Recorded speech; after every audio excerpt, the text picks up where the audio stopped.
You know what makes me sick? The absolute disrespect being shown to wrestling fans right now. We sat through years of Jon Moxley trash-talking WWE, calling it a prison, saying he'd never return, that he'd rather retire than step foot in a WWE ring again. And now they want us to believe he's coming back as some mysterious masked figure? Are you kidding me? This isn't just bad booking, this is an insult to our intelligence, and I'm about to expose exactly why this entire situation with Brock Lesnar, Paul Heyman, and the supposed Jon Moxley return is the most disrespectful angle WWE has attempted in years. Let me paint you a picture of the absolute chaos that went down on Raw. Brock Lesnar's music hits. The place erupts. Paul Heyman is back by his side after months of being with Roman Reigns, and everyone's losing their minds. But here's where it gets interesting and infuriating at the same time. There's been this masked attacker terrorizing the Raw locker room for weeks, jumping superstars backstage, taking out security, leaving a path of destruction.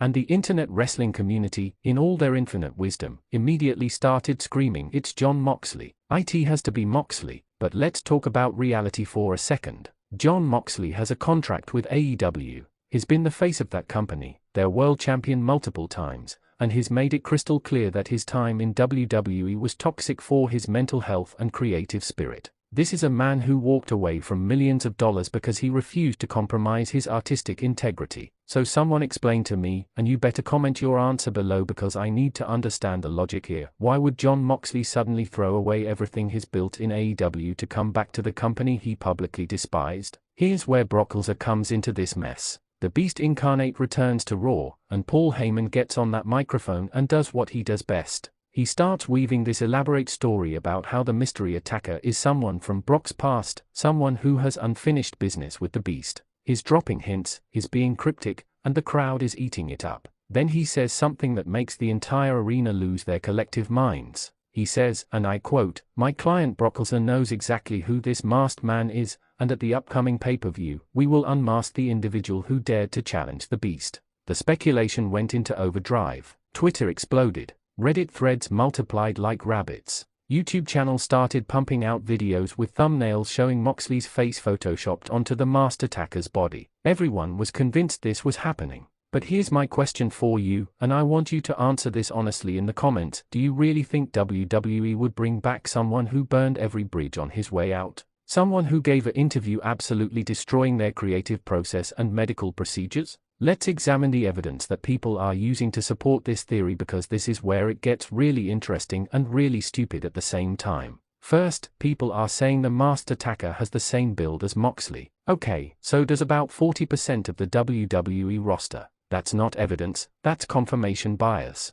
Second, they are pointing to the fighting style, saying the masked man uses strikes and brawling tactics similar to Moxley's style. Again, that describes half the independent wrestling scene that WWE has signed in the past 5 years. Third, and this is where people really reach for the stars, they are claiming that Paul Heyman's cryptic promos are specifically referencing Moxley's time in WWE. They are analyzing every word, every pause, every inflection in Heyman's voice like he's leaving breadcrumbs to this grand reveal. But here's what these conspiracy theorists are forgetting: Paul Heyman is a master manipulator. That's literally his character. His entire job is to make you believe something that may or may not be true. He's working you, and you're falling for it hook, line, and sinker. Now let's talk about what would actually have to happen for Jon Moxley to return to WWE. First, he'd need to get out of his AEW contract. Tony Khan would have to agree to release him or they'd have to wait for the contract to expire. But here's the thing, Moxley's contract reportedly runs through 2027.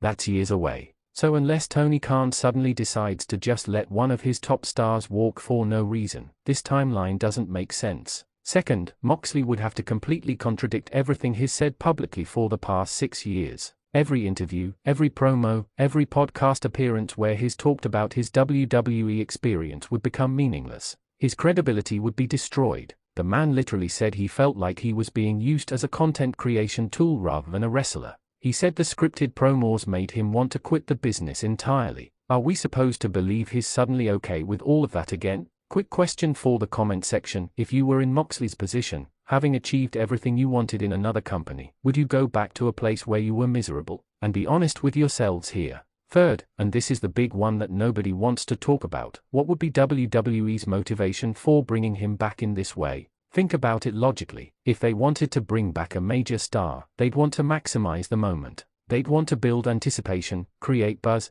and milk every possible dollar out of the return. Hiding him under a mask for weeks, having him attack mid-carders backstage, that's not how you bring back a main event talent. That's how you introduce a new character or repackage someone who's already on the roster. Brock Lesnar's involvement in this storyline is fascinating because it actually reveals what WWE is really doing here. Brock doesn't need a returning star to legitimize his comeback. The man is a certified draw, a legitimate attraction who can main event WrestleMania at the drop of a hat. So why would they pair him with this mystery attacker angle? Because they are using the speculation and rumors to generate interest in something else entirely. Here's my theory, and I think this is what's actually happening. The masked attacker is going to be someone completely unexpected. Not Moxley, not some big AEW star. It's going to be someone from NXT that they are ready to call up, or it's going to be a recently released wrestler that's been sitting at home waiting for their non-compete clause to expire, or here's the real kicker, it might be someone who's already on the Raw roster that they are repackaging. Think about how many times WWE has done this exact storyline. A mysterious masked figure attacks people for weeks. Everyone speculates about who it could be. The internet goes crazy with theories. And then the reveal happens and it's either someone completely random or someone we should have seen coming but didn't because we were too busy fantasy booking our dream scenarios. Paul Heyman standing next to Brock Lesnar and promising this big unmasking, that's classic misdirection. Heyman's entire career has been built on making big promises and delivering something completely different. Not in a bad way, but in a way that serves the story WWE wants to tell, not the story fans think they want. Let me throw another wrench into this whole situation. AEW's next pay-per-view is scheduled around the same time as this supposed unmasking on WWE programming. You think Tony Khan is going to let his top star appear on a competing show right before his own major event? The politics of this industry alone make this scenario nearly impossible. These companies are in direct competition. They are fighting for viewers, for sponsors, for attention. There's no way AEW agrees to let this happen. And before anyone comments, well, maybe Moxley is doing this without AEW's permission, let me stop you right there. That's not how contracts work. That's not how the wrestling business works. You can't just show up on another promotion's television show while under contract elsewhere without massive legal ramifications. Vince McMahon might be retired, but WWE's legal team certainly isn't, and they are not going to expose the company to a lawsuit just for one surprise return. Here's another angle nobody's talking about. Jon Moxley's wife, Renee Parquette. She's built an entire post-WWE career. She's got her own thing going. She's working with AEW. She's doing her podcast. She's thriving outside the WWE system. You think she wants to go back to that lifestyle? You think she's encouraging her husband to return to a place where they were both unhappy? Because relationships matter in these decisions, and everyone seems to be ignoring that factor completely. Drop a comment below and tell me this. Should wrestlers' personal relationships factor into our speculation about returns, or should we only focus on the business side? The Brock Lesnar connection is being overblown too. Yes, Moxley and Lesnar had that infamous match at WrestleMania 32 where Moxley got busted open hard way and the match was reportedly stiff and uncomfortable. But that was almost a decade ago. Lesnar's had dozens of matches since then. He's feuded with everyone on the roster twice over. Why would WWE suddenly decide that's the story they want to revisit? It doesn't make narrative sense unless you're desperately trying to connect dots that don't actually form a picture. Let's talk about what this storyline is actually accomplishing, regardless of who the masked attacker turns out to be. It's getting people talking. It's generating social media engagement. It's got people tuning into Raw every week to see if there's a new clue or hint. In other words, it's doing exactly what it's supposed to do. WWE isn't stupid. They know the Moxley rumors are out there. They know people are speculating. And they are leaning into it without actually committing to anything. This is the same company that had us convinced Sting was going to appear at Survivor Series 2014, and instead we actually did get Sting that time.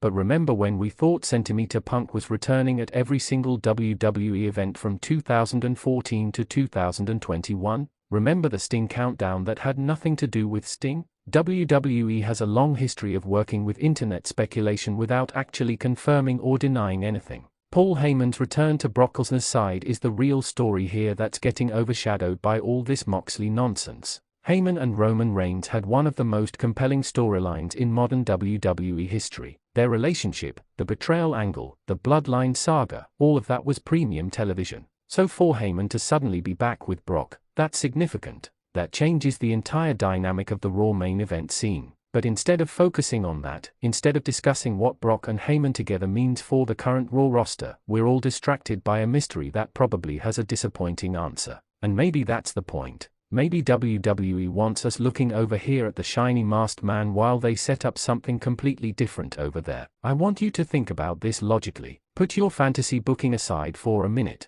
Put your desire to see a dream match aside. Look at the actual facts. Jon Moxley is under contract with AEW until 2027. He's repeatedly stated he's happy there. He's main eventing their shows. He's got creative freedom. He's making excellent money. His wife is happy. His mental health is good. Why would he throw all of that away to come back to WWE, even if WWE was offering him the moon? But WWE has changed. I can hear you typing already. Triple H is in charge now. The creative is better. Moxley would have more freedom. Sure, WWE has improved under Triple H's creative direction. Nobody's denying that. But has it improved enough for someone who literally compared working there to being in prison? Has it improved enough for someone who said he felt his soul dying every time he read a scripted promo? Comment below, do you think WWE under Triple H is different enough to entice unhappy former stars to return? Let's examine some recent WWE returns to understand their pattern.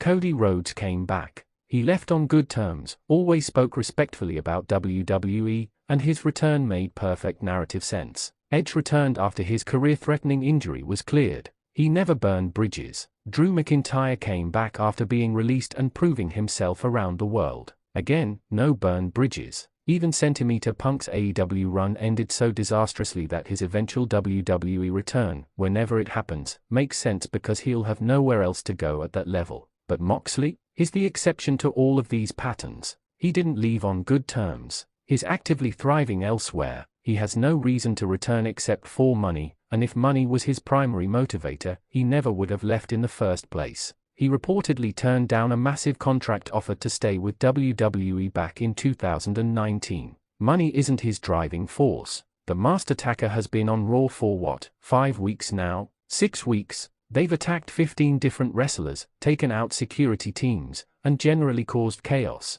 That's a lot of investment in a mystery. But here's the thing about mysteries in wrestling, the reveal is almost never as satisfying as the build-up. Almost never. Because the speculation and fantasy booking in fans' heads is always going to be more elaborate and exciting than what actually happens. Brock Lesnar promising to unmask this person at the pay-per-view is the classic WWE move. Build to a big moment at a big show. Make people buy the pay-per-view or subscribe to Peacock to see the reveal. It's smart business. But it also locks them into actually having a payoff, which means they've already decided who it is. And if they'd actually secured Jon Moxley, don't you think the leaks would have been everywhere by now? Wrestling media is everywhere. Dirt sheets have sources in every company. When WWE signs someone significant or brings someone back, we usually know about it beforehand. The fact that there's been zero credible reporting about Moxley negotiating with WWE, zero reports about him asking for his AEW release, zero reports about any kind of agreement, that tells you everything you need to know. The silence isn't mysterious, it's confirmatory. It's not happening. I've seen people in comment sections saying WWE could be keeping it secret. Sure, they could be, but WWE also leaked Roman Reigns' WrestleMania opponent months in advance. They leaked Cody Rhodes' return. They've leaked countless surprise returns because leaks are part of the modern wrestling business. You can't keep something this big under wraps in 2025. Think about the logistics of pulling this off. Moxley would have to be secretly in WWE buildings for weeks. He'd have to be backstage at Raw. He'd have to be rehearsing these segments. Dozens of WWE employees would know about it. Production crew, makeup artists, writers, executives, wrestlers, all of them would be aware. And not one person has said anything? Not one anonymous source has confirmed it to a wrestling journalist? Come on, use your critical thinking skills. Answer this in the comments. Have you ever seen WWE successfully keep a major return completely secret in the modern era? Paul Heyman's promos have been deliberately vague, which is smart. He hasn't actually confirmed anything. He's implied things. He's suggested possibilities, but he hasn't locked WWE into anything specific. That's the mark of a great performer and a smart creative decision. It allows them flexibility. If somehow they did get Moxley, great, the promos work. If they didn't, the promos still work because they never explicitly promised it was him. The more I think about this situation, the more I'm convinced that the entire Moxley speculation is exactly what WWE wants. They want people talking. They want people debating. They want people tuning in every week hoping to see if it's him. And then when they reveal it's someone else, some people will be disappointed, but everyone will have been engaged with the product for weeks. That's a win for WWE regardless of how fans feel about the actual reveal. Let's talk worst case scenario. Let's say I'm completely wrong. Let's say next week on Raw, Brock Lesnar rips the mask off and it is Jon Moxley standing there. What does that mean?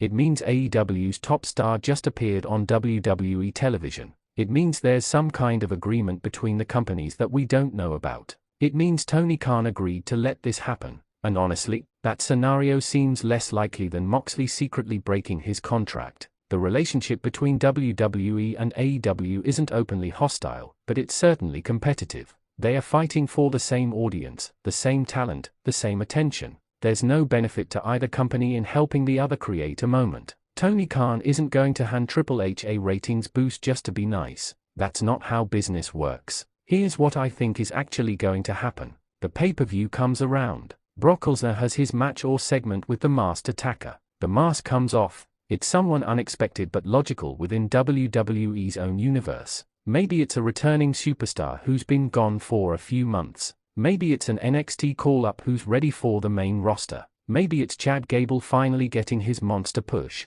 Maybe it's someone who's been off television recovering from injury. Whoever it is, the crowd will react. Some people will be excited. Some people will be disappointed. The internet will explode with hot takes. And within 3 days, we'll all have moved on to the next rumor, the next speculation, the next insider source claiming they know what's happening at WrestleMania or SummerSlam. Tell me in the comments, who do you think the masked attacker actually is? And please, give me someone other than Moxley. The Brock Lesnar factor in all of this is fascinating because he doesn't need this angle. The man could return without any storyline and still be the most legitimate threat on the roster. So the fact that they are tying him to this mystery suggests they are trying to give whoever the actual reveal is a massive rub. They are trying to establish this person as Brock Lesnar's equal or at least someone who Brock takes seriously. That's smart booking if they commit to it. But if it's Moxley, what does that accomplish? Everyone already knows Moxley is a main event talent. He doesn't need Brock Lesnar to legitimize him. He's been legitimized by carrying another major company on his back for years. So from a pure booking logic standpoint, using all this build-up for Moxley would actually be a waste of resources. They could just announce his return and do a straightforward angle. The mystery attacker gimmick is specifically designed to elevate someone who needs elevation or to reintroduce someone the audience might have forgotten about. It's not designed for someone who's been on national television every week for another company. That's Wrestling Logic 101, and somehow everyone has forgotten that basic principle in their excitement over fantasy booking. I want to address something else that's bothering me about this entire situation. The assumption that Moxley would even want to do this angle. This is a man who's been vocal about wanting creative control over his character. You think he'd agree to spend weeks as an anonymous masked figure? That's the opposite of everything he's advocated for in his post-WWE career. He wants his personality to shine through. He wants to cut unscripted promos. He wants to be Jon Moxley, not Masked Attacker number 7. Paul Heyman's reunion with Brock might actually be the biggest story in all of this, but it's getting completely overshadowed. Think about what this means for Roman Reigns. Think about what this means for the Bloodline story. Heyman leaving Roman after years of being his special counsel, that's massive. But we're not talking about it because everyone's focused on a return that probably isn't happening. This is WWE's genius at work. They've created a distraction that keeps people engaged while they set up their actual long-term stories. And when the reveal happens and it's not Moxley, people will complain about being worked, but WWE will point out that they never actually promised it was him. Heyman never said his name. The promos were always vague. The fans created the expectation themselves. Final question for the comments, and this is the big one: if the masked attacker is not Jon Moxley, will you feel cheated by WWE, or will you acknowledge that you worked yourself into expecting something that was never promised? The reality is that wrestling fans do this to themselves constantly. We see patterns that aren't there. We create narratives in our heads and then get upset when reality doesn't match our fantasy booking. WWE knows this. They've been doing this for decades. They've learned how to work with fan speculation without actually committing to anything. Brock Lesnar standing in that ring with Paul Heyman, promising to unmask the attacker. That's a moment regardless of who the attacker is. That's good television. That's compelling content. And ultimately, that's all WWE needs to deliver. They don't need to bring back Jon Moxley, they just need to make you believe they might. So here's my challenge to everyone watching this video: go into that pay-per-view with an open mind. Don't set yourself up for disappointment by convincing yourself it has to be Moxley. Enjoy the storyline for what it is, a mystery that's generated weeks of discussion and engagement. And when the mask comes off and reveals whoever WWE has chosen, judge that person on their own merits rather than comparing them to the fantasy version you created in your head. Because at the end of the day, Jon Moxley is happy in AEW. He's doing what he loves. He's got creative freedom. He's main eventing shows. He's making great money. He doesn't need to return to WWE, and WWE doesn't need him to return either. Both companies are doing fine without each other. The masked attacker will be unmasked. Brock Lesnar will have his moment. Paul Heyman will deliver a legendary promo. And Raw will continue to build its storylines toward WrestleMania. That's the actual story here. Everything else is just speculation and wishful thinking. But hey, I could be wrong. Maybe I'll be eating these words next week when Jon Moxley's music hits on Raw. Maybe there's some insane agreement we don't know about. Maybe hell has frozen over and WWE and AEW decided to work together. If that happens, I'll make a follow-up video admitting I was completely wrong and analyzing how they pulled off the impossible. Until then, I'm treating this Moxley return speculation for what it is, a fun rumor that's generating conversation but probably has no basis in reality. WWE is working the wrestling world, and honestly, I respect the hell out of it. This is old-school territory-level psychology happening in real time, and most people don't even realize they are being worked. So let's see what happens. Let's watch the story play out. Let's judge it on its own merits rather than our expectations. And let's remember that sometimes the journey is more entertaining than the destination. This mystery attacker angle has given us weeks of debates, discussions, and engagement. That's value regardless of who's under the mask. Brock Lesnar and Paul Heyman are back together. That's huge. The mystery attacker has been terrorizing Raw for weeks. That's compelling. We're getting a big unmasking at a major pay-per-view. That's good booking. Everything else is just noise and speculation. Now get down in those comments and tell me, am I completely off base here? Is there something I'm missing that makes a Moxley return actually possible? Or are you starting to realize that maybe, just maybe, this is all smoke and mirrors designed to keep us talking? Because one thing is certain, we're all going to be watching when that mask comes off, and that's exactly what WWE wanted all along. Don't forget to like this video if you appreciate honest analysis that isn't afraid to burst your bubble. Subscribe to Wrestling Zone 1 for more content that tells you the truth instead of feeding into rumors. And share this video with every person you know who's convinced Moxley is coming back, because they need a reality check before they are massively disappointed. The wrestling business is built on working the audience. The question is, are you going to stay worked, or are you going to see through it? Your choice. See you in the comments.